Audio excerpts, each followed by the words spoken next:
Welcome to Top Shot.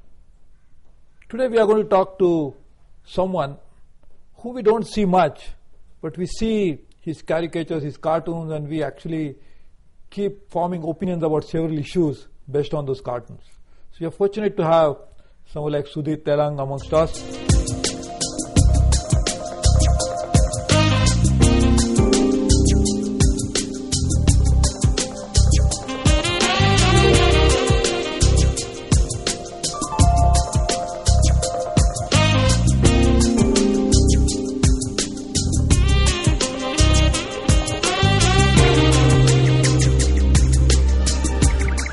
Welcome for this program. Thank you.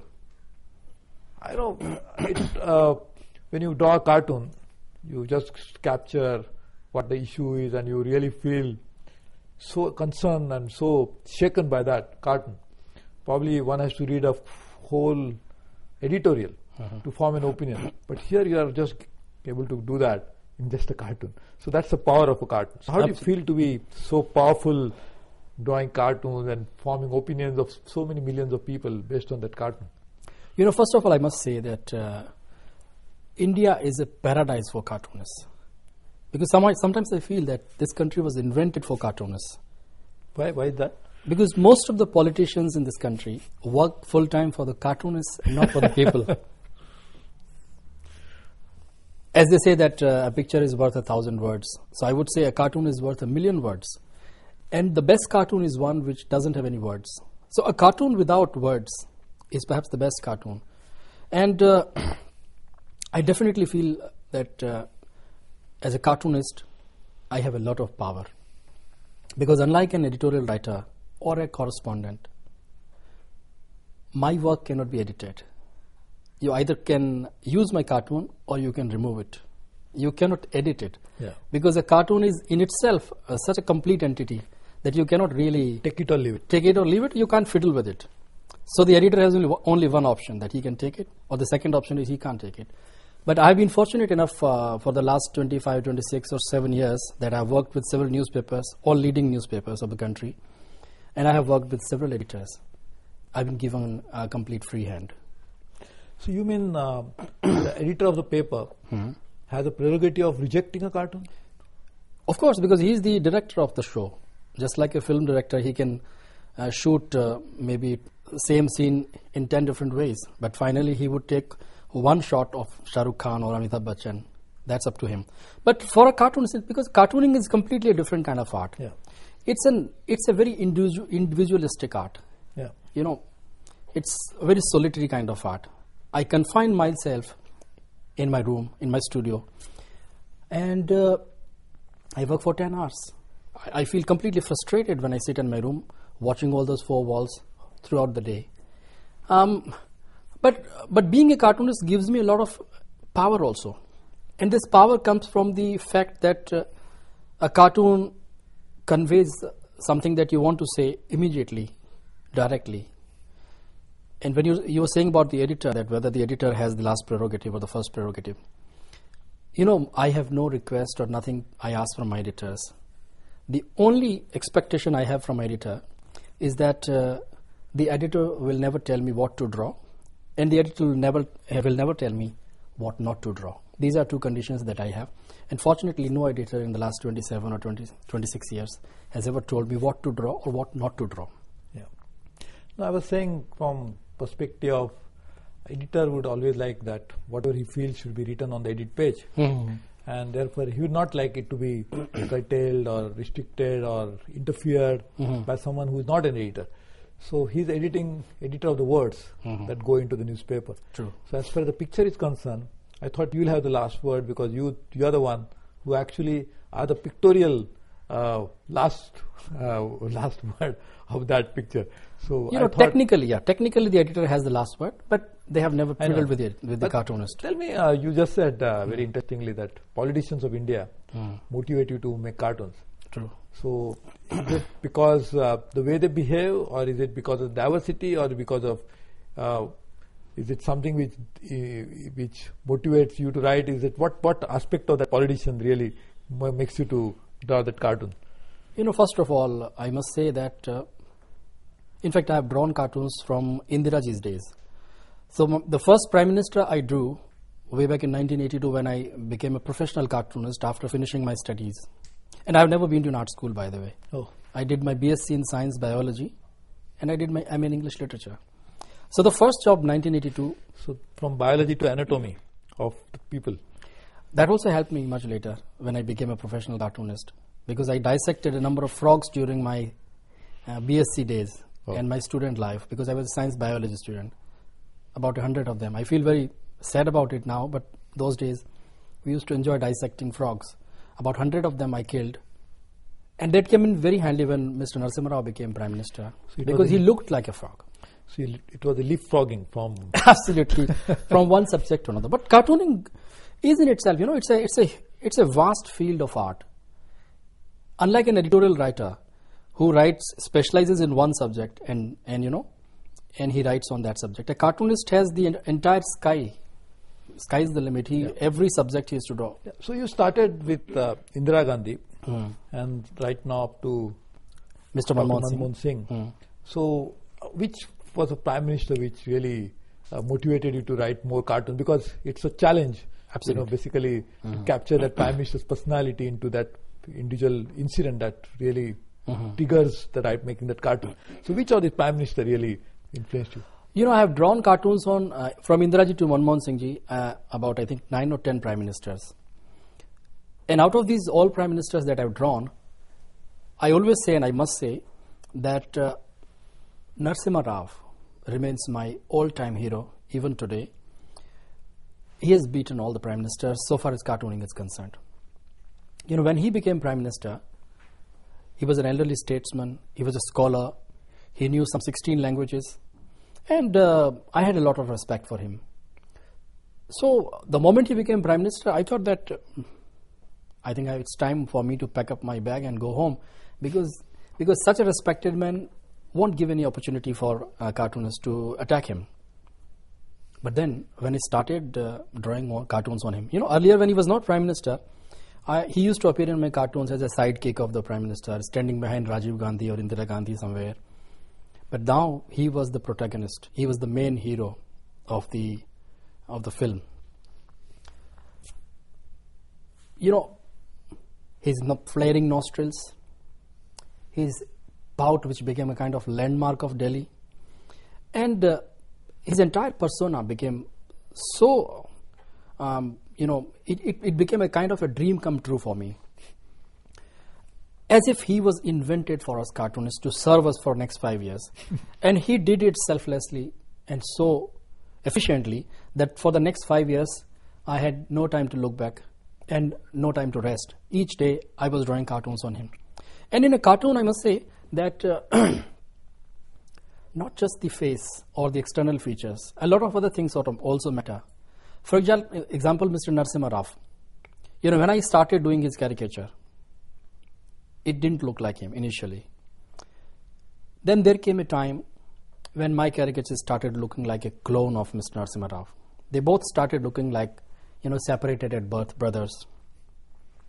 But towards the end of his prime ministerial tenure, my caricature started looking more like him than he himself did. Oh. When you capture somebody's personality's essence in a caricature, then actually you really capture that personality. And that's the best caricature. And that's the beauty of the caricature. That despite distortions, despite the exaggerations of features, the moment you look at those just 3-4 lines and you say, this is Narasimha Rao, this is Rajiv Gandhi, this is Manmohan Singh, that's the beauty of cartooning. And not just the face, I was saying, that for example, Narasimha Rao, he used to wear very long sleeves, if you remember. Yeah. You couldn't see what was up his sleeve. His hand is hidden behind. Yeah. And even his dhoti was a different kind of dhoti. For example, Vajpayee's dhoti is different. So India provides you a huge variety of characters. And unfortunately, in the past few years, in fact, many of them have gone. And I can only imagine that how the senior cartoonists who were working before me, they must have enjoyed working during the freedom struggle and after that. Because during that time, you had Mahatma Gandhi or Pandit Nehru or Sardar Patel, Rajaji, all these characters with different kind of personalities. Each one was completely distinct personality. And they must have really enjoyed. But it must have been tougher for them to attack them because they were highly respected. Yeah. And today, if I do a cartoon on somebody, people phone me and tell me, "Sir, thoda aur zor se peetna chahiye tha." So this is the difference in the last 60 years of independence. Yeah. But is the cartoonist job to actually, जैसा आपने कहा, पिटना चाहिए था? Is this a job or is it the job of the cartoonist to actually? Is it a negative personality of the person on whom you are drawing a cartoon that should come to fore more, or is it trying to convey some message to the person? What is that really? Is the job for cartoonist? I would say that each morning when I wake up, I read about 10 newspapers. I watch television. I go to the net and see what is happening in the world. Instant news. And each morning I feel frustrated, angry. Each morning I feel helpless, that the way things are going, I feel agitated about. And that is what propels me towards my drawing board. And that white sheet of paper, I have to vent out my anger on that sheet of paper. So, foremost of all, it is the anger of a cartoonist which is shown on the paper. But then you are not actually, it is a negative art. Cartooning is a negative art form. Because it's an art of dissent, it's an art of protest, So when, like a lot of people ask me, why do you wear black? Because I wear black all the time. It's a color of protest after all. Because you wear a black ribbon on your head when you go out protesting. You put a black band on your hand, when you protest. And in fact, in cartooning, you use black ink also. That is also color of protest. And that is the best color probably. So when I do my cartoon, I vent out my anger. But somewhere, I feel that I am a spokesman of the common man. I'm a spokesman of the faceless and voiceless masses of this country who, after casting their vote, have no say in the governance of the country. And they do not know how to express their opinion and ask the politicians who rule them to rule them properly and do something for them, which in the last 60 years, many times politicians have failed. So this is my job to remind you, the politician, every morning that what you are doing, you are, straying from your path. And I have to keep reminding them every day. That's my job. So in a democracy, my role is very important. So, but normally you said this black color is a symbol of protest. True. And people therefore wear some band. Black band. But that's a small part of the personality that they wear it. But you wear full black. So you are a complete personification of the protest. Absolutely. So that's what comes in your cartoons. Absolutely. And suppose today India has so many problems and therefore the cartoonists have a delightful job. Because every day you have so many things. You have to choose now whether I should draw cartoon on this or that. Yes, because there are so many opportunities offered by us to actually draw cartoon. But in a country where there are no problems, if there was a Ram Raj which was really going to come, would you suppose if Ram was Ram Raj in that Ram, that personification of that perfect man who was going to really rule the country, would you still have an opportunity to draw cartoon? This is something which I always think about, that the ultimate aim of a cartoonist is actually Ram Raj. And my ultimate aim is to eliminate ultimately my role as a cartoonist. A situation where a cartoonist is not required. If everything is clean, then probably you don't need anybody to clean it. But then it practically cannot happen. And it hasn't happened in this country. And that's why the role of a cartoonist, because every time I think that a utopian society would have no scope for a cartoonist. A country where water supply would be completely proper, there will be education for everybody, health services would be absolutely free for everyone and you get best of services like some of the most powerful people get. The common man also gets the same facilities. And you have employment, jobs, food, everything in abundance. Then where is the role of a cartoonist? There is no role for a cartoonist. And you have all the politicians, none of them is corrupt. And things are happening finally, absolutely wonderful, in a wonderful way in Parliament. There are no pandemoniums and there are no walkouts. Every politician comes to the Parliament and thinking about the poorest of the poor and working for them. And ultimately there is no poor left. There is no role for a cartoonist. So my ultimate aim is to create a society where I am not required. So but fortunately for me and unfortunately for everybody in this country, this is never going to happen. And I'm sure that I would never have to retire and a cartoonist role will never be unimportant in this country. So not only you'll not retire, but you are very sure that you'll continue to wear the black clothes. So far I have worn black clothes for the last few years. So I don't know what happens next. But you don't think that in near future you'll have to change your wardrobe?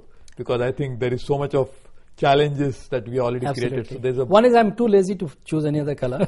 when I go to a shop, I look for red, blue, green, all kinds of colors. And finally I settle for black color because that's the safest to wear. And that suits my personality very well. So we are talking about prime ministers because that's really your icon of the problem in the country, and so you try to pick them up and try to weave your story around them. True. So right from Indira Gandhi till Prime Minister Manmohan Singh, you've seen so many prime ministers. You said your favorite was Rao. Who was the next one? After Mr. Narasimha Rao, my hero number 2 is L.K. Advani. Okay. He's not Prime Minister. Aspiring to be Prime Minister, maybe he would be Prime Minister very soon. I'll be very happy because I'll have a lot of opportunities. Because he's also one politician who is an ideal made to order, designed in the shop for the cartoonist. His face offers a lot of opportunity to the cartoonist. His toothbrush like a mustache, very thick eyebrows, and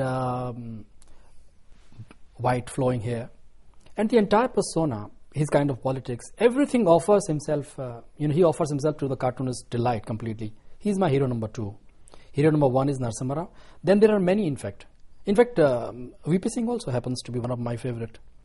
And in fact, I was traveling to Hyderabad once, and Mr. VP Singh also, soon after losing his prime ministership, he was also in the flight. 91. Yeah, and there was one of my friend who was in the flight. He said that Mr. VP Singh is there, let me introduce you to him. He took me to Mr. VP Singh. And then he said, this is Mr. Sudhir Tailang, he's the cartoonist. I said, Mr. VP Singh, yours was the best government so far, after independence. So Mr. Jayapal Reddy was sitting next to him. He said, Reddyji, look, everybody criticizes my government. Here is a young man who says that mine was the best government. I said, sir, let me complete the sentence. I said that yours was the best government so far as we cartoonists are concerned. We had a field day. So we'll just continue talking to you. This is very interesting, and we'll find out the best government is the one for you, is the worst for the people. And that's how it's a very great paradox. So we'll continue talking to Mr. Sudhir Tailang, who is telling us about cartoonist perspective, about how they perceive the government, which you think is worse, is best for him because that offers him great opportunity. We'll continue talking to him. Don't go away. We'll come back and talk to you again. Thank you.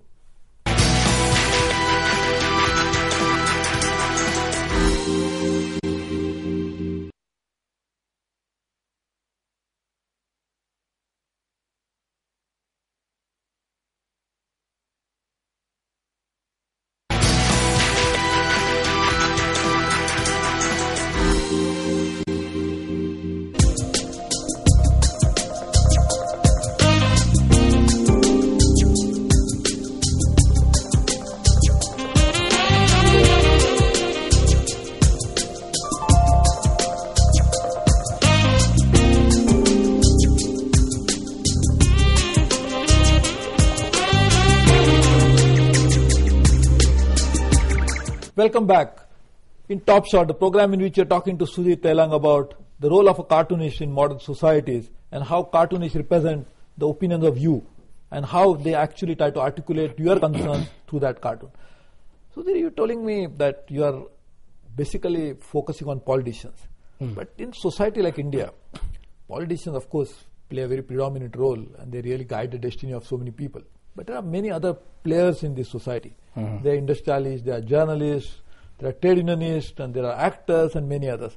So do they attract you as much as politicians attract you? I do political cartoons for the simple reason that politicians represent the establishment. Okay. And when I say establishment, it is not just the people who rule you, like the ruling party, not just UPA, but establishment means also the opposition parties, because they are also part of the ruling clique. The opposition parties, it could be state parties or anyone. And when I'm doing a cartoon on a politician, it's not exactly on a politician. I'm generally drawing cartoons on issues, not people. Yeah, that's it. Like when I do a cartoon on the Prime Minister, It is not on Dr. Manmohan Singh or Mr. Vajpayee. Yeah.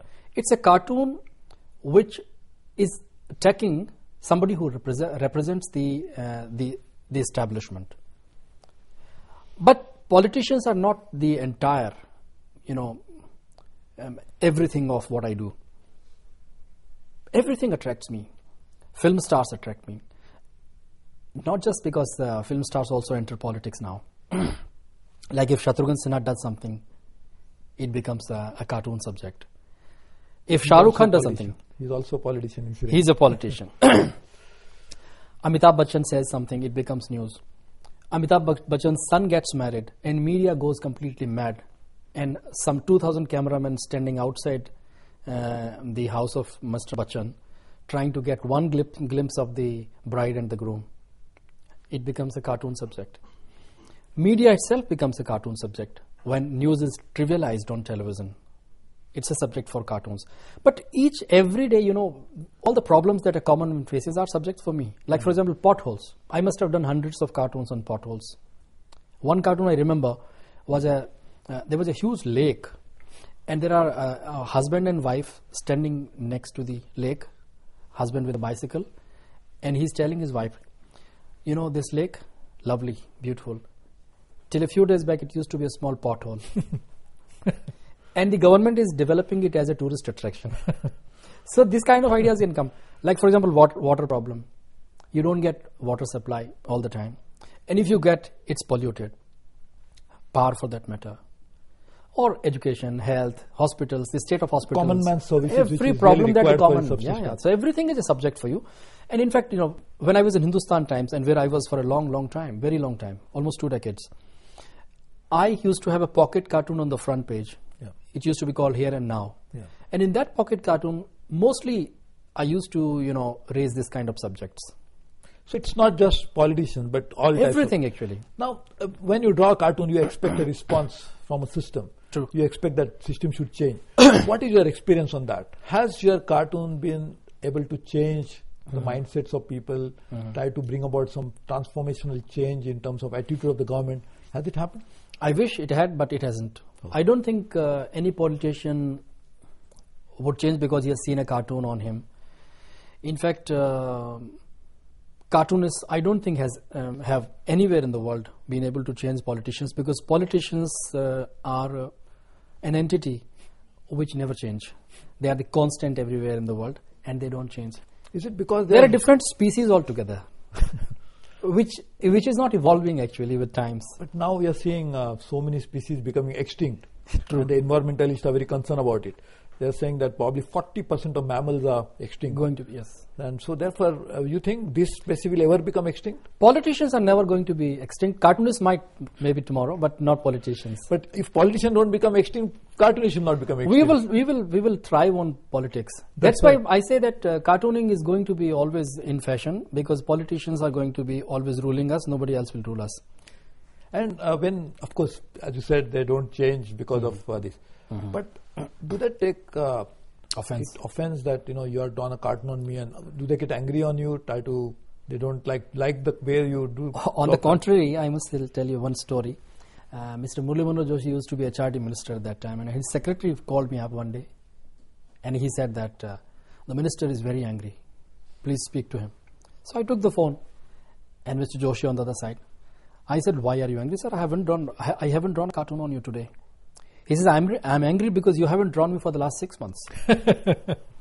Now, this is a kind of a certificate for a politician that he has actually made it, or he is in business. If he appears in a cartoon, you won't see a cartoon of a non-entity. That's it. Of many states, chief ministers, you won't see cartoons of them. But you will see a lot of cartoons of Mr. Narendra Modi. You will see a lot of cartoons of Bal Thackeray. You will see a lot of cartoons of the MNS chief, Raj Thackeray. You will see cartoons of Lalu Yadav. These are characters which keep this country, of course they keep the cartoonists busy. They may be doing things wrong, but then the cartoonist is busy because of them. And I find that because of the variety that these politicians present in this country, the role of a cartoonist is really very colorful, in spite of the fact that he draws black and white. And these cartoonists are not many in the country. True. There are, of course, At any given point of time. any given point of time, because there could be many more writers, there could be more artists, there could be more people who draw a portrait, but cartoonists are very small in numbers relatively. Relativity. Why is that? I mean, is it so difficult a profession to pursue? Is it very difficult art to get into?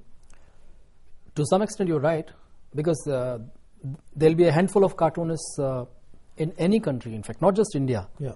Some of the biggest democracies, England, America, you'll find not more than 10 cartoonists or 10 best cartoonists. There may be many, but you'll have only few who are very good. Yeah. In India also, we had a very few cartoonists earlier, and even this generation also has very few of them. Is it because it's very difficult, or is it because It's a combination of many talents that creates a cartoonist. And it so happens that it's very rare to have all those talents in one man. For example, you have to have a sense of humor. And a sense of humor is not just the ability to make people laugh or laugh at yourself. It's a very wide term, I would say. Because a sense of humor is just, a kind of a sense of proportion, a sense of balance, a sense of, it gives you a general perspective of life. If you don't have a sense of humor, you can't survive. Because in a city like Delhi or a country like India, the moment you get out of your home, you keep facing problems all the time. You'll get stuck in traffic. When you go to the railway station, you won't find a ticket. You'll have a long queue everywhere. And when you go out, there'll be a lot of pollution. Your flights will be delayed. Your trains will be delayed. There are too many problems for a man or a woman in this country. So if you don't have a sense of humor, you can't survive. So sense of humor is something in a very wide term that a cartoonist must have. And the second thing is that you must have the ability to draw. If you're not good at drawing, if you draw Lalu Yadav and he looks like Sharad Pawar, then there is no fun being a cartoonist. In first look, you must know this is Lalu Yadav. And the third thing is that you must have a journalistic attitude and an analytical mind. You can because the cartoon is like, it's a visual editorial. That's it. And the best cartoon is the one which actually represents the best editorial. If there is a political opinion in a cartoon, a very powerful political opinion, then it's a good cartoon. And it will convey the message immediately. And that's why I say many times that in a cartoon, the 70% importance must be given to the idea and 30% to the drawing. If the drawing and idea both are equally good, then you are one of the finest in the world. But if the idea is 70% important and the cartoon's drawing is 30% important, then your cartoon will kick if there's a good idea. But you have a lovely, absolutely exquisitely drawn drawing, but there is a stupid idea. So the reader would look at it because he'll be attracted, but then finally he'll feel cheated. Just like a film which is on maybe 70 mm with Dolby sound and all kinds of effects and everything, lovely graphics, but then ultimately there is no story. Yeah. Then definitely the viewer will feel cheated. At the end of it, he is a paise faltu guy. So I think all this have to combine to make it a good cartoon. And as you're saying, it's very difficult, not very common, to have so many attributes to be found in one single man or a woman. And that's why it's very difficult to have so many cartoonists in India. That's right. I mean, or for that matter in the world. Having traveled such a long distance, last 20, 25 years you're drawing cartoons, which in your opinion is the best cartoonist you have encountered, other than you, of course? Abu Abraham is my favorite, all-time favorite. And in fact, he was a dear friend of mine also. I have known him since the early 80s actually. When I was a student and I met him for the first time. And I was born and brought up in a place called Bikaner in Rajasthan. So I'd come to Delhi to do something and I wanted to meet Abu Abraham. That was my first meeting in 1980 or 79 perhaps. And we remained friends till his death some years back. He is one of the finest cartoonists that India has ever produced. During emergency, his cartoons were probably the only cartoons which were allowed to be published. And he was one cartoonist who was able to criticize the emergency. One very lovely cartoon I remember of him was that his two characters, long and short, in his pocket cartoon, have a placard which says that we